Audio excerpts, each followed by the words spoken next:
कीजिए, कोई बात नहीं। ओके, लोग अभी तक आपको सुन, वॉल्यूम बहुत कम है। वॉल्यूम कम है। हाँ 100 मेरा फुल है मैम। आपकी गलती नहीं है, हमें हमारे, चलिए आप कीजिए, आप कंटिन्यू कीजिए। राइट। तो इस आप तरीके से थोड़ा स्टार्ट कर सकते, लोगों ने अभी तक कुछ भी नहीं सुना है। ओह माय गॉड, फिर से करूं? मतलब एक नटशेल में कर दीजिए। चलिए मैं बताता हूं दोस्तों, मैं जॉब बैकग्राउंड फैमिली से था और जॉब कर रहा था, लाइफ अच्छी चल रही थी। उसी दौरान नेटवर्क मार्केटिंग का कीड़ा काटा और एक बताने वाले एक साइंटिस्ट थे, उन्होंने इसके बारे में बताया और जब वो जुनून सर पे चढ़ गया तो नेटवर्किंग इंडस्ट्री में आ गए। ये बात है 2000 की, सन 2000, आज से लगभग 21 साल पहले। जनवरी 2000 में मैं आया था, एमवे से स्टार्ट किया था और अच्छा करने लगा और 8 महीने में हमने अपनी जॉब को रिजाइन कर दिया और फुल टाइम एमवे करने लगे और 3 साल लगभग बहुत बढ़िया चला। उसके बाद थोड़ा सा इनकम जो है स्टैग्नेट हो गई, इनकम बढ़ नहीं पा रही थी, तो हम प्रयास करने लगे कुछ और किया जाए। उसी सर्च के दौरान हमने अपनी कंस्ट्रक्शन की कंपनी डाली। हमारे ही एक बड़े भाई के समान एक मित्र थे, उनके साथ मिल करके हमने अपनी कंस्ट्रक्शन की कंपनी डाली और इसी दौरान हमारी शादी हो गई अमृता से। जो हमारे साथ अमृता के साथ शादी हुई, वो जो फेज था वो बड़ा क्राइसिस वाला फेज था मेरा और हमें समझ में नहीं आ रहा था कैसे क्या करें। तो उस वक्त अमृता जब आई, होता है कि मैक्सिमम ड्रीम्स तो बहुत बड़े हो गए थे जब हम नेटवर्क इंडस्ट्री में आए, तो हम ड्रीम्स बहुत बड़े हो गए थे, सपने बहुत बड़े हो गए थे, लेकिन पूरा नहीं कर पा रहे थे। तो अंदर से एक छटपटाहट सी थी, तो इसी कारण से सर्चिंग मोड में आए और एक कंपनी अपनी डाली कंस्ट्रक्शन की और उस कंस्ट्रक्शन से एज अ बिल्डर यहाँ पे काम करने लगे। पटना में लगभग 16 अपार्टमेंट हमने बनाए और उसी दौरान हम लोगों का एक प्लान बना। 4 दोस्त मिलके हम लोग ऑस्ट्रेलिया जाने वाले थे, लेकिन ऑस्ट्रेलिया का 2 दोस्तों का वीजा क्लियर हो गया, 2 दोस्त नहीं जा पाए। अनफॉर्चुनेटली उस नहीं जाने वाले में एक फैमिली मेरी भी थी, इस कारण से हम गोवा गए और गोवा में हमारे पाँव में अच्छा खेलने के दौरान अचानक एक चोट लगा और फ्रैक्चर हो गया पाँव। ये स्टोरी एक तरफ ये चल रही थी, हम वापस पटना लौट के आए, लेकिन इसी दौरान एक और स्टोरी आई। मई 2015 में हमारे एक पुराने मित्र राजेश गुप्ता जी हमसे फोन किए, 26 मई की बात है कि भैया हमारी, मैं जानता था वो ऑलरेडी मोदी केयर कर रहे हैं, तो उन्होंने बोला कि एक अच्छी इनकम शुरू हो गई है और एक बेटा भी हो गया है, शादी हो गई है, तो हम चाहते हैं कि अब पटना शिफ्ट हो जाए। तो हमने कहा मोस्ट वेलकम, आ जाओ। तो ये 26 मई 2015 की बात है। अगले ही दिन 27 मई को वो भागलपुर से चल के आ गए और मैंने उनको अपने ही कैंपस में एक फ्लैट दिला दिया। अब वो तो बोले कि चूंकि मुझे अब बच्चों की स्कूलिंग वगैरह के लिए चाहिए, तो मैंने तुरंत दिला दिया, लेकिन आज भी ये पता नहीं है कि वो मुझे ज्वाइन कराने के लिए आए थे या सचमुच रहने के लिए आए थे, ये साजिश था या क्या था, ये आज तक पता नहीं चला। एनीवे, तो यहाँ आ गए और हम लोग साथ में खूब इंजॉय करते थे लगभग 8 महीने। मैंने बताया मई 2015 से लेके जनवरी 2016 तक हम लगभग 8 महीने लगातार साथ रहा करते थे, घूमा करते थे, एंजॉय करते थे, डिनर करने जाते थे, मूवी देखने जाते थे, वाटर पार्क जाते थे और वो आपको बार बार वो मुझे बोलते थे, भैया एक बार मोदी केयर समझ लीजिए, भैया एक बार मोदी केयर समझ लीजिए। तो मैं उनको सुनना नहीं चाहता था, मैंने मना कर दिया था, क्योंकि मेरे बैक ऑफ द माइंड एक चीज आ गई थी कि नेटवर्क मार्केटिंग इंडस्ट्री में सब कुछ बहुत बढ़िया है, टीचिंग बहुत बढ़िया है, प्रोडक्ट बहुत बढ़िया है, सेमिनार्स बहुत अच्छे होते हैं, मोटिवेशन बहुत जबरदस्त होता है, लेकिन लोगों को पैसा नहीं आता है। ये मेरे बैक ऑफ द माइंड मेरे बैठ चुका था, क्योंकि मैंने कंस्ट्रक्शन के बिजनेस में काफी पैसे देखे थे और यहाँ लोगों को मैंने देखा था कि लोगों को पैसे नहीं आते हैं। ये मेरी अपनी थ्योरी थी। तो हम देख पा रहे थे कि ये चीज भुलावा है, खाली मतलब क्या बोलेंगे, लिफाफा बड़ा है, अंदर मजमून है ही नहीं। तो इसलिए मैं उनको सुनना नहीं चाहता था, बार बार लगातार नहीं सुनना चाहता था। एक बार की घटना आपको स्पेशली बताना चाहूंगा कि हम लोग रात में डिनर करके लौट रहे थे और मैं ड्राइव कर रहा था, राजेश जी बगल में बैठे थे, पीछे अमृता और उनकी वाइफ मनीषा एंड बच्चे लोग सब बैठे थे। अचानक नेटवर्कर क्या होता है, बड़ा शातिर होता है, वो बार बार बात को घुमा के और अपने टॉपिक पे ले जाना चाहता है। तो राजेश जी भी ने बातों को घुमाते हुए मोदी केयर पे जैसे ही लाया, मैंने कार का ब्रेक मार दिया। मैंने कहा, मना किया ना कि मैं मोदी के बारे में बात नहीं करना चाहता, अगर अगली बार मुझसे बात किया तो मैं गाड़ी से उतार दूंगा, तुम पैदल आना घर पे, मैं चला जाऊंगा।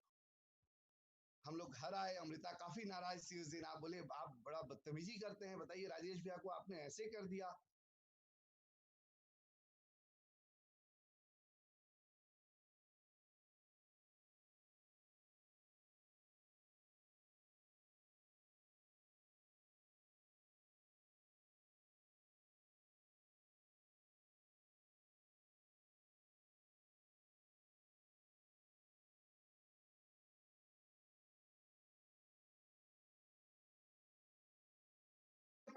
लाइफ मैं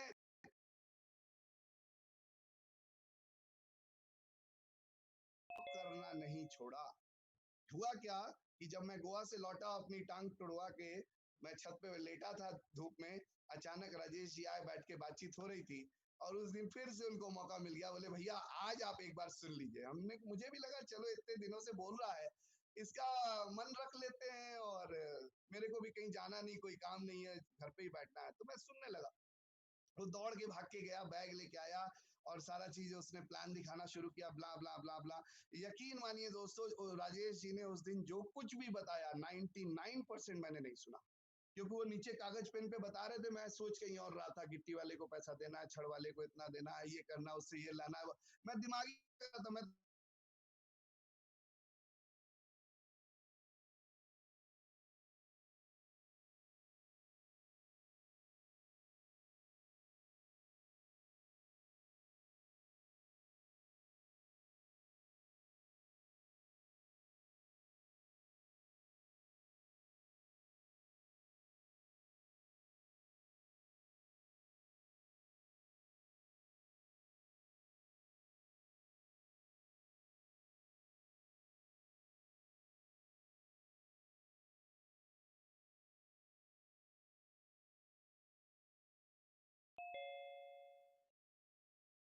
का बताओ, कार फंड बताओ, वो हर चीज प्रोडक्ट्स के बारे में बताओ। 8 जनवरी 2016 से करते करते 12 जनवरी 2016 को मैंने कहा कि राजेश मैं खेलेगा, मैं ये बिजनेस करेगा। मैंने शुरुआत के लिए हामी भर दी, लेकिन शुरू नहीं किया दोस्तों। देखो दोस्तों, डिसीजन लेना बहुत इंपॉर्टेंट है। लोग, होता क्या है हमारे साथ, आ तो जाते हैं बिजनेस में लेकिन वो डिसीजन नहीं लेते हैं। दिक्कत यही है, इतना कुछ होने के बावजूद भी वो पूछते हैं सर 10,000 का चेक आ जाएगा ना, सर 5,000 रुपया कमा लेंगे ना, सर 50,000 रुपया आएगा ना। वो इसलिए पूछते हैं क्योंकि वो डिसीजन लेके नहीं आते हैं। मैंने 5 दिन, वो बोलते हैं ना देर आए लेकिन दुरुस्त आए, मैंने 5 दिन जरूर लगाया दोस्तों, लेकिन जब मैं आया था तो पूरे डिसीजन के साथ आया। और 12 जनवरी को मैंने राजेश जी को बोला कि राजेश मैं ये बिजनेस करूंगा, और 20 जनवरी से मैंने ये बिजनेस की शुरुआत करी। आपके दिमाग में फिर एक बात आई होगी कि जब हाँ बोल दिया, प्लान देखा 8 तारीख को, 12 तारीख को जब डिसीजन ले लिया, तो 20 से शुरू क्यों किया?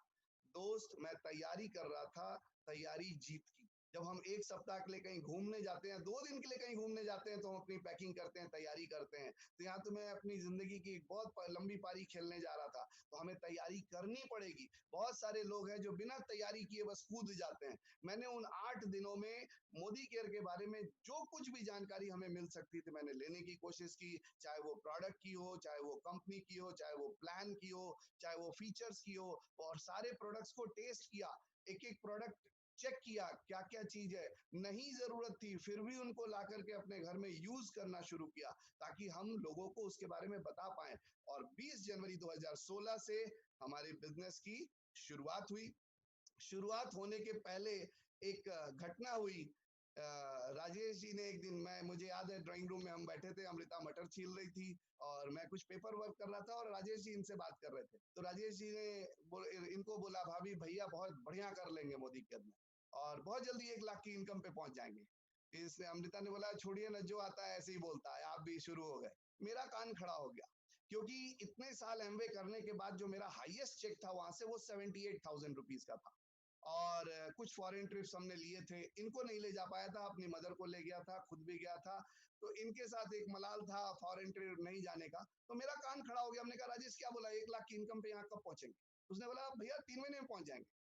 मैंने कहा तुम 90 दिन बोल रहे हो, चलो मैं 100 दिन देता हूँ, अगर 100 दिन में मैं 1 लाख की इनकम पे नहीं पहुंचा तो मैं ये बिजनेस कंटिन्यू नहीं करूंगा। बोला ठीक है, डन। मैं दंग रह गया। जो बंदा खुद एक, उस वक्त राजेश जी की इनकम लगभग 1,40,000 के आसपास थी, और पिछले 5, 7, 8 महीने से मैं हर महीने की इनकम इनको जान रहा था, क्योंकि वो मुझसे शेयर करते थे। 1,08,000, 1,12,000, 1,18,000, 1,22,000, 1,26,000, ऐसे ही उनकी इनकम उस समय आ रही थी। तो जिस वक्त मैंने ज्वाइन किया उस वक्त उनकी 1,40,000 की इनकम थी। तो सामने वाला बंदा जिसको खुद 1 लाख की इनकम आने में 2.5 पौने 3 साल लगे, वो मुझे इतना कॉन्फिडेंटली बोल रहा है कि आप 3 महीने में 1 लाख की इनकम पे पहुंच जाएंगे। मैं इंप्रेस हो गया दोस्तों। इसलिए क्योंकि लोग जब आप किसी के पास जाते हो तो वो समीर मोदी को नहीं जानते, वो मोदी केयर को नहीं जानते, वो प्रोडक्ट नहीं जानते, वो आपका कॉन्फिडेंस देखते हैं। जब आप किसी भी प्रोस्पेक्ट से बात करते हो तो वो आपका कॉन्फिडेंस देखते हैं कि आप कैसे हो। और वही चीज हुआ, मैंने राजेश जी का वो कॉन्फिडेंस मुझे क्लिक कर गया कि इस बंदे में जब इतना कॉन्फिडेंस है तो मैं कर सकता हूं। और वहीं से कहानी शुरू हुई। मैंने 3 कंडीशन लगाया। सबसे पहला कंडीशन लगाया 100 दिन का, कि 100 दिन अगर पूरा नहीं हुआ तो मैं नहीं करूंगा। बोला ठीक, डन। दूसरा मैंने बोला मेरा एक बिजनेस है, मैं पटना छोड़ के कहीं नहीं जाऊंगा। आप बोलोगे अभी भागलपुर चलो, कटिहार चलो और बनारस चलो, मैं कहीं नहीं जाऊंगा, लोगों की कमी नहीं है, मैं पटना में ही बिजनेस बिल्ड करूंगा। उसने बोला ठीक है। तीसरा कंडीशन कि ये मुझसे बहुत दिन हो गया, ये प्लान दिखाए हुए, डेमो किए हुए, मैं कुछ जानता नहीं हूं, तो अगले 3 महीना आप मुझे हेल्प करोगे। और दोस्त, उन्होंने उसके लिए भी हामी भर दी। बोला जो मेरा नॉर्मल ट्रिप्स होता है, टूर होता है टीम के लिए, उसको छोड़ के बाकी जितने भी दिन मैं यहाँ पटना में रहूंगा, मैं आपको हेल्प करूंगा।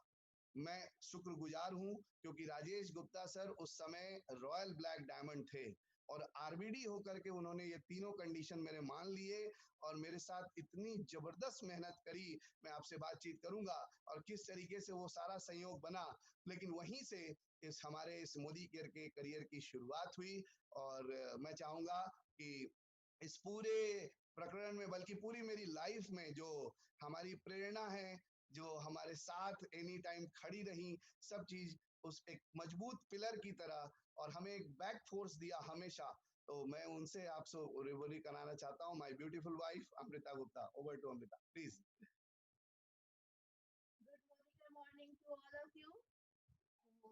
बहुत अच्छा लग रहा है मैम, आज आपकी टीम में मैं आई और मुझे भी बहुत अच्छा लग रहा है, मुझे भी बहुत अच्छा लग रहा है। काफी गर्व महसूस कर रही हूँ मैं और बहुत अच्छा लग रहा है। और मैं बताना चाहूंगी कि जब मैं बिहार के एक छोटे से शहर छपरा से बिलोंग करती थी और जब मैं पढ़ाई करती थी, मैं छोटी थी, तो मेरे सपने बहुत बड़े बड़े हुआ करते थे। तो मैं जब सपने देखती थी तो हमेशा, सपने जब आप देखते हैं तो आप ये नहीं सोचते कि सपने पूरे कैसे होंगे। सपने जब आप देखते हैं तो सिर्फ आप देखते हैं सपने, और भगवान कहीं ना कहीं उन सपनों को पूरा करने का जरिया दे देता है। तो मैं भी एक छोटे से शहर से थी, लेकिन सपने बहुत बड़े बड़े देखा करती थी। और मैंने अपनी पढ़ाई लिखाई सब कंप्लीट की, ग्रेजुएशन किया। और फिर जब मेरी शादी की बात शुरू हुई तो उस वक्त मेरे घर में कई ऑप्शन आए कि डॉक्टर थे, इंजीनियर्स थे, एमबीए थे, उनमें एक ऑप्शन गुप्ता जी का भी था। तो ये उस वक्त एमबीए में प्लैटिनम थे, तो एक अच्छे पोस्ट पे थे। तो घर में ये चर्चाएं होने लगी कि डॉक्टर से को हाँ बोले या इनको हाँ बोले, क्योंकि समझ में नहीं आ रहा था। तो चूंकि मेरे पापा भी नेटवर्क मार्केटिंग में थे, तो उन्हें पता था कि नेटवर्क मार्केटिंग में क्या लाइफ होती है। उन्हें पता था कि ये फॉरेन ट्रिप ले चुके हैं, अच्छे पोस्ट पे हैं, काफी घूमते रहते हैं और लाइफ को एंजॉय करते हैं। तो उन्होंने बताया कि तुम देखो, बाकियों के साथ लाइफ को एंजॉय शायद नहीं कर पाओगी, लेकिन ये ज्यादा अच्छा ऑप्शन रहेगा। तो मेरी इनसे शादी हो गई। मैं ढेर सारे सपनों को लेकर इनके साथ आई, लेकिन इत्तेफाक है कि जैसे ही मैं इनकी जिंदगी में आई, सपने तो छूट, बहुत दूर, एक नॉर्मल जिंदगी भी शायद काफी अच्छी नहीं चल रही थी और हम दोनों ही उससे सेटिस्फाई नहीं थे। हमारी शादी के 1 साल के बाद बेटी हुई और हम दोनों अपने अपने लाइफ में बिजी हो गए। ये बिजनेस में एमबीए करते थे, बिजी हो गए, मैं अपने घर गृहस्थी में बिजी हो गई और हमें ऐसा लग रहा था कि मैं दूर दूर तक कहीं भी अपने सपने पूरे होते हुए नहीं दिख रहे थे। इनकम भी काफी कम थी, जिससे हमारी लाइफ स्टाइल बहुत ही नॉर्मल चल रही थी, हम कुछ बड़ा नहीं कर पा रहे थे। तो मैंने ये कभी कभी सोचा कि अरे मैं कुछ क्या सोच कर आई और मेरे साथ क्या हो रहा है। लेकिन मैंने अपने आप को, अपना पोस्चर और अपने कॉन्फिडेंस को कभी भी डाउन नहीं होने दिया, क्योंकि हम जिस परिस्थिति में भी थे, उस परिस्थिति में भी हम बहुत बड़े बड़े ड्रीम्स लिखा करते थे। और हमारे पास आज भी वो डायरी है जिसमें हमने अपने 150 से 200 ड्रीम्स लिखे थे। और उस वक्त मैं शायद उस स्थिति में नहीं थी कि मैं वो सपने लिखूं, लेकिन उस वक्त मैंने उस डायरी में जो कुछ भी लिखा था वो बियॉन्ड इमेजिनेशन था। और वो डायरी आज भी मेरे पास है। तो मैं ये हमेशा सोचती हूँ कि जब आप सपने देखें तो वो कभी भी अपनी स्थिति के हिसाब से मत देखें, क्योंकि सपने वो होते हैं जो आसानी से पूरे ना हो। मैं जिस कंडीशन में आई थी, मैं नई थी, हमारी अरेंज मैरिज थी, मैं इन्हें जानती भी, मतलब 1 साल के बाद हमारी शादी हो गई, एंगेजमेंट के 1 साल के बाद शादी हो गई। तो मैं जानती भी नहीं थी कि ये इंसान क्या कर सकता है या नहीं कर सकता है, लेकिन मुझे विश्वास था कि हम दोनों मिलके बहुत कुछ कर सकते हैं। तो जब हमने अपने ड्रीम लिस्ट बनाई थी, तो उस वक़्त मैंने बहुत बड़ी-बड़ी चीज़ें उसमें लिखी थी। उसी वक़्त मैंने बीएमडब्ल्यू लिखा था, डायमंड का नेकलेस लिखा था, हॉस्पिटल्स लिखे थे, अनाथ आश्रम लिखा था, मंदिर लिखा था। लेकिन उस वक़्त हमारी जो स्थिति थी, वो मैं आपको बता नहीं सकती। बहुत ही नॉर्मल ज़िंदगी, एक बिल्कुल सामान्य सी ज़िंदगी थी, लेकिन सपने बड़े-बड़े थे। और मैं ये थोड़ा-सा बताना चाहूँगी कि आज हमने उन सपनों में, उन 150 सपनों में 120 अपने ड्रीम्स पूरे कर लिए हैं। तो हमने उस सपने को जब लिखा तो हमें खुद भी नहीं विश्वास था। हमारी ज़िंदगी ऐसे ही चल रही थी। अ, हमने सोचा कि इसके अलावा भी कुछ करते हैं, जैसा कि इन्होंने बताया। फिर इन्होंने कंस्ट्रक्शन का बिज़नेस शुरू किया। बिज़नेस में काफ़ी बिज़ी हो गए, मैं अपनी फैमिली में बिज़ी हो गई, लेकिन हमारे सपने जो थे वो वैसे ही जस के तस थे।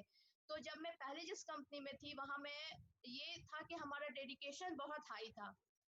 हमने जब भी जिस काम को हाथ में लिया या जिस चीज को लिया, उसके प्रति हम हमेशा ही लॉयल रहे। हमने उस कंपनी में बहुत मेहनत की, बहुत कुछ सीखा, हमारी हमने बहुत अच्छी टीचिंग्स ली और बहुत लोगों की जिंदगी बदलने के बारे में भी सोचा। लेकिन कहीं ना कहीं ये चीजें हमारे सामने आ जाती थी कि लोग हमें देखते थे कि अगर आप सक्सेसफुल नहीं हो, आप फॉरेन ट्रिप नहीं ले पा रहे हो, 10 साल हो गए आपको ये बिजनेस करते हुए, आप फॉरेन पे नहीं जा रहे हो, आप हमें क्या ले जाओगे।